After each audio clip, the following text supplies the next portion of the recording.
What's up mga ka-Wildy Boy? Meron tayong kababayan na nagtanong dito sa akin. Galing kay user Makin Saudi. So ang sabi niya, sulit pa rin po ba mag-work sa Canada sa ngayon bilang butcher? Salamat po. So para sa akin in my opinion, maganda pa rin naman yung kitaan dito sa Canada bilang isang industrial butcher. Pero ito ang dapat ninyong maunawaan na magkakaiba ang mga meat plant dito sa Canada. At napakaraming provinces dito, hindi lang isang province mga kabayan na. Kung meron kayong mga naririnig na ibang mga nagsasabi na ganito yung sahod, so hindi yan ang basihan. Tandaan nyo mabuti, marami pa kayong pwedeng pagbasihang mga pwede nyo mapasukan na magkakaiba ang sahod. Kung magagawin nyo lang guide yung mga naririnig niyo or napapanood niyo sa ibang mga nagbablog, especially sa mga butcher na nandito na. So hindi ko pinagyayabang na yung sahod namin sa Cargill ay mataas, yung starting salary. Pero yan ang realidad mga kabayan na ang starting salary dito ay mataas. Especially if kayo ay skilled worker from the Philippines. Pero pag kayo naman ay mga walk-in applicant dito, hindi ka pareho ng mga rate ng galing sa Pilipinas.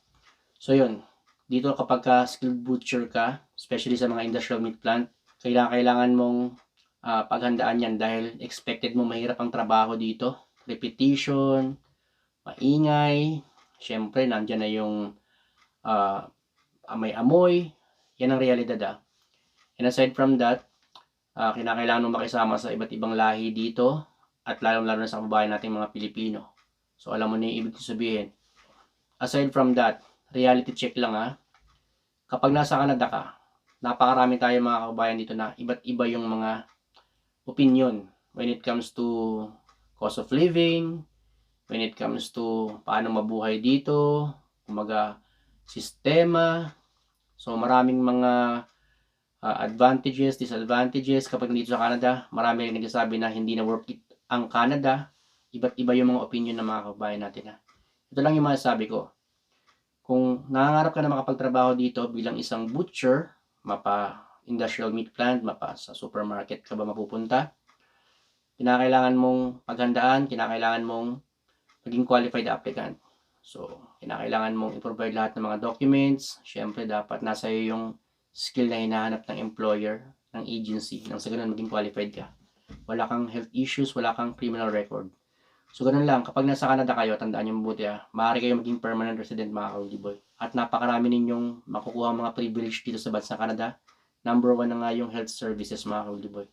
So, number 1 yan. Yan yung isa sa pinakamagandang pribilehiyo na maaari ninyong makuha dito sa Canada, yung health service. Dahil hindi nyo na poproblemahin ang pagbabayad ng mga bills sa hospital at yung mga prescription ninyo. Once kayo ay may health card at meron kayong health insurance card, mababa lang ang babayaran nyo. Napaka-liit lang ng value na babayaran ninyo. So, ganun lang mga ka-Wildy Boy So, ang payo ko sa'yo, just in case lang nangangarap ka, hindi mo kinakailangan makinig sa mga negative comments ng iba. Kinakailangan mong magpursige.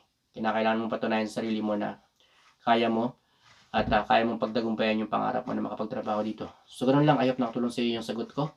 And good luck to your application. Next question galing naman kay Jun Yek 7833. Hirap mag-apply boss sa mga agency sa Pinas. Pag nasa 40 plus ka na, lalo na pag butchering, ano marerecommend nyo po? Okay. Yung sinasabi ko sa inyo na mga pwede nyong applyan kahit kayo ay more than 40 years old or more than 45 years old ay yung mga programa ng bansang Canada. Naka-indicate kasi doon mga ka-Wildy Boy na pwede kayo mag-apply kahit kayo ay more than 45 or more than 50 years old. So, ilalagay ko dyan sa description yung link Kinakailangan mo lamang panoorin yan. Tignan mo yung mga detalye, tignan mo yung mga eligibility requirement na sinasabi ko. And unawain mo mabuti. Kinakailangan mong i-provide nang sa ganun, maging qualified applicant ka. Yan ay para sa mga kababayan nating skilled workers. Kagaya mo, skilled butcher ka, pero nahihirapan ka mag-apply dahil sa edad, pwede mong gawing option yan mga kabayan ang pag-apply sa mga programa ng bansang Canada. So, merong bound to New Brunswick, merong bound to Prince Edward Island, merong bound to Newfoundland and Labrador, at meron din naman through express entry, through provincial nomination program. So, marami yan mga kabayan Any possibilities nga, ikasabi ko, di ba? Subukan ninyo. Nang sa ganun, magkaroon ng katuparan ninyong pangarap. So, wag lang kayong titigil, wag kayong panghihinaan ng loob. So, yun. And, alamin mo rin, suriin mo rin yung mga agencies in the Philippines na tumatanggap ng mga skilled workers more than 45 years old or more than 50 years old. At just in case lang, try to consider other countries. Kung meron naman kayo mahanap na mga bansa which is tumatanggap na mga skilled butchers na kagaya mo, na may edad more than 45 years old or more than 50 years old, i-grab mo na just in case. Kasi nga, opportunity rin naman yan. So yun, pero kung Canada talagang target mo, yun ang may papayo ko sa'yo. Ang pag-apply sa mga programs of the Government of Canada. So yun, I hope nakatulong sa'yo yung sagot ko. Okay mga Kuldi Boy, last question galing kay at Yets TV 18. Sir, provisional teacher po ako dati. Bago lang natapos yung job contract ko sa DepEd. Simula March, nagtitraining po ako as a butcher hanggang ngayon at nag-seminar for GMP. Pwede po ba ako maging butcher kahit walang COE? So ito yung masasabi ko sa iyo ha. Kahit wala kang certificate of employment, pwede ka naman maging butcher. Or butcher ka naman talaga na.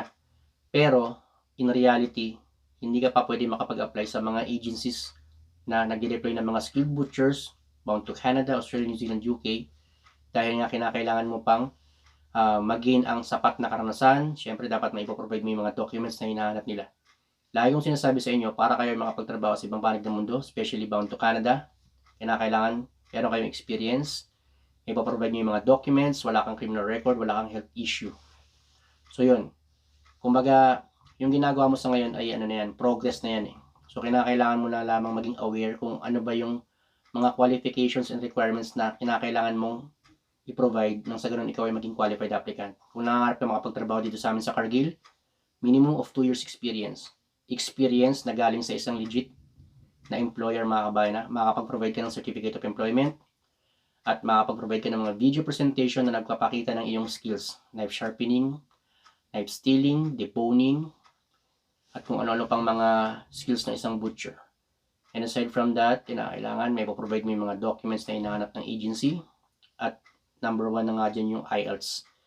Dapat meron kang passing scores in reading 3.5, speaking 4, writing 4, listening 4.5. So, kinakailangan mo lamang i-gain ang tamang karanasan at i-provide lahat ng mga documents. Kagaya ng binanggit ko, wala ka rin dapat criminal records at wala kang health issues. I'm telling you, mapapagtagumpayan mo ang iyong pangarap na makapagtrabaho dito sa Canada. If Canada ang target mo, as long as susundin mo yung proseso. So, ganun lang. Watch my videos on YouTube. Marami kayong makikita mga information, tips, ideas, and special knowledge dyan. At meron ka rin mga mapapanood dyan ng mga inspirational stories ng mga kababayan natin na nakaalis na. Hindi lang bound to Canada. Marami rin tayong kababayan na nakaalis. Bound to UK, Australia, and in New Zealand. So, ganun lang mga kabayan ha. Sinagot ko lang yung mga katanungan ng ating mga ka-Wildy Boy. And sa lahat pala ng mga nangarap makapagtrabaho dito, palagi kong sinasabi, become a skilled butcher. Kagaya ko. Para kayo ay maging qualified applicant, syempre dapat pasok kayo sa experience. At dapat lahat ng mga documents may provide ninyo. No health issues, no criminal records. At syempre, dapat meron kayong tiwala sa sarili, sa proseso, at sa may kapal mga kabayan. So, ganun lang. Kinakailangan nyo lamang kumilos at gagawa kayo ng paraan mga kabayan. Hindi lang basta-basta nangangarap, sinasabayan nyo rin dapat ng kilos. Kung sakasakaling bago pa lang kayo sa akin channel, huwag nyo kalimutan mag-subscribe and click nyo notification bell para lagi kayong updated sa mga bagong job opportunities, Boy FW, Boy Butcher, na aking ina-upload. And pakishare na rin ng video na ito para makarating na rin sa iba natin mga kabayan. Keep safe and God bless mga ka-Wildy Boy.